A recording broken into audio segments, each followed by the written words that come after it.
I have a theory about President Trump. It's not going to be popular with some of you, might be more popular with others. But I think that President Trump is intentionally trying to lose this election. Now, hold on, Clayton. What are you saying? Really? You think President Trump, the President of the United States, would want to give up that White House? For what? For what? Okay, bear with me for a few seconds and let me explain. I mean, on the surface, why in the hell would the president this week commit political malpractice twice in 1 week? Having Republican senators, Republican commentators, you name it, who had been big supporters of him, blow their lid this week. What are you thinking, Mr. President? What are you doing with your response to COVID? You got COVID. What is happening? This is what you're doing with this mixed message from your doctors, getting in a joyride in a car, driving around town, flying back to the White House in Marine One with this ridiculous movie, going up to the balcony. You look like, so the 210,000 people that did die from COVID, you're in many ways mocking them for being, quote, weaker, I guess. That's one thing, the botched response on COVID and the disaster, which keeps that story front and center now at the White House. The second story, of course, is the stimulus. Coming out announcing that you're ending talks on the stimulus front. That's, I mean, if you're a Republican strategist, that would be the worst possible thing you could do to win an election.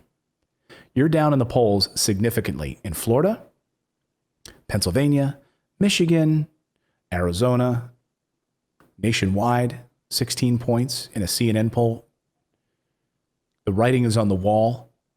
It's a very narrow path right now for President Trump to even get to 270 electoral votes. Very slim chance, according to the latest data out this morning. So what is he doing? I believe this is all part of a plan. I believe he's intentionally trying to lose the election. Think about it for a minute. This is rooted in fact. It's rooted in a little bit of history, historical fact, which goes back to 2016, when the president was running for president. And clearly we can see from the tax returns why he was trying to embiggen his personal brand in order to pay off debt. The Apprentice, the pieces around his personal brand, trying to raise more money in order to basically pay off the $400 million in debt that he is. The other night, Kamala Harris brought up the tax returns, brought up the debt, $400 million in debt that's about to come due. You don't get that from a presidential salary. And with his hotels bleeding cash, no income coming in,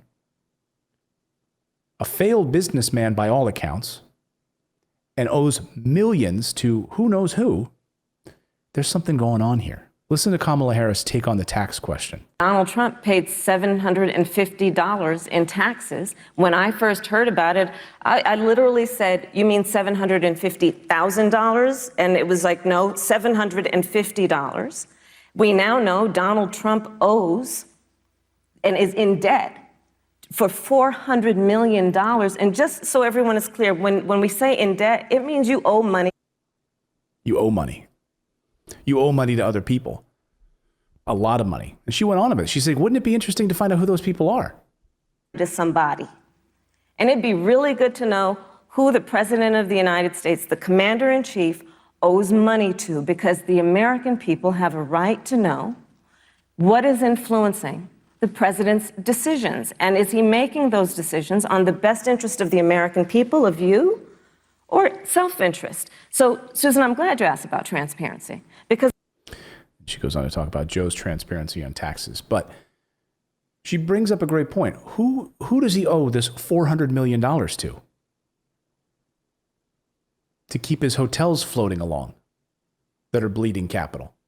Who does he owe all this money to? How do you make money? You make money by becoming a media company. You make money not becoming the president of the United States. The president never wanted to become president of the United States. It was all a PR move. That was it. Everyone around him knows that. We all at Fox knew that. We knew it was a joke. We knew it was a PR move. In fact, when I worked at Fox, in the months before the election, I mean, he never thought he was going to win the presidency. And the night of the election, he had his jet fueled up, ready to go, where they were going to leave town, he and the family, and they were going to fly to Scotland. And then suddenly they won. And holy crap. What? Melania Trump cried. She's like, oh my God, what did you just do? What are we in for? They had to scramble to put a team together. They didn't have any plan for a transition team. They had no transition team.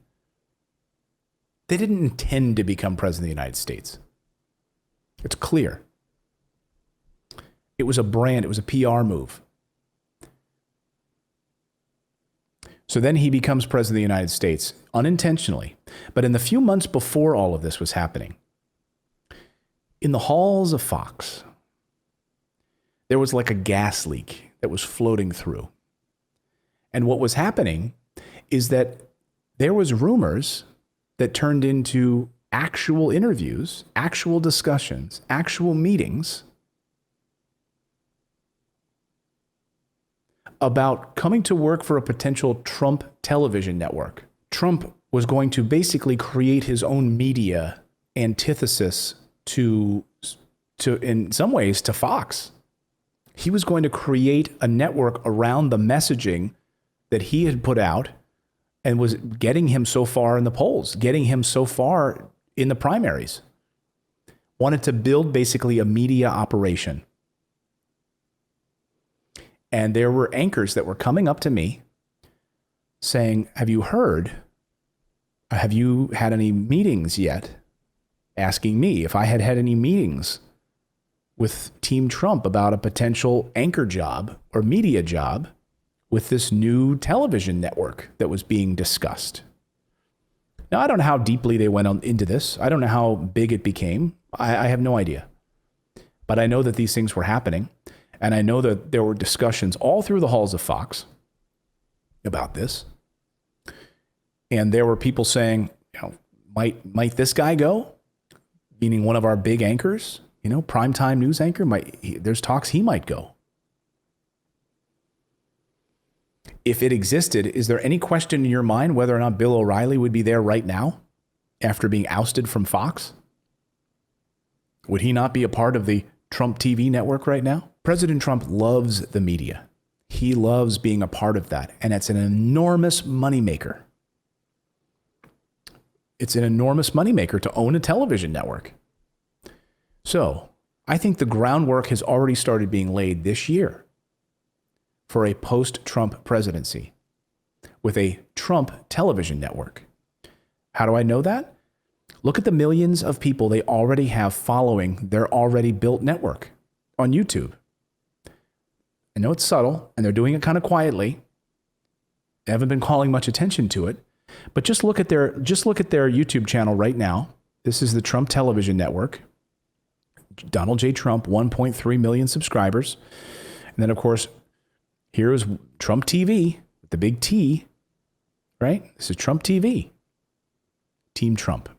This, of course, was one of the interviews that happened with Don Jr. on that Triggered show, sitting down with his father for that Father's Day special. Triggered was a show on the Trump Television Network, basically. Triggered with Don Jr.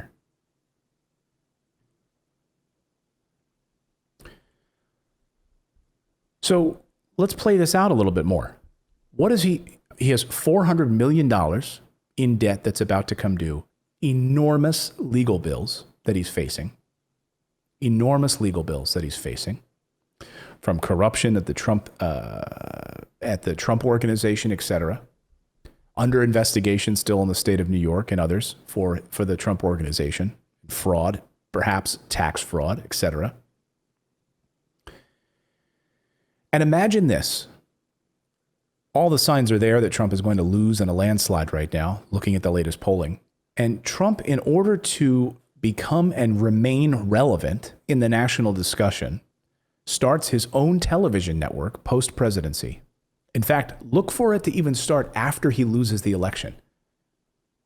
Look for it to start while he's still in the White House. I know this sounds like a conspiracy theory, but I'm sure you're all sitting there going, this feels right. This makes sense, right? I'm not saying anything that doesn't make sense here. So watch as this president, once he loses on election night, begins to transition into a media mogul with his own network, with the shows and things talking about the things that he campaigns on. Building a wall, immigration, all of the hot button issues that got him elected in the first place in 2016. He will be, that's why he's been laying the groundwork, mocking Fox News Channel on a regular basis. He only talks to Hannity, jumps on Fox and Friends, Maria Bartiromo here and there. There's a few select, but most of the time he's slamming Fox, he's slamming CNN, he's slamming MSNBC.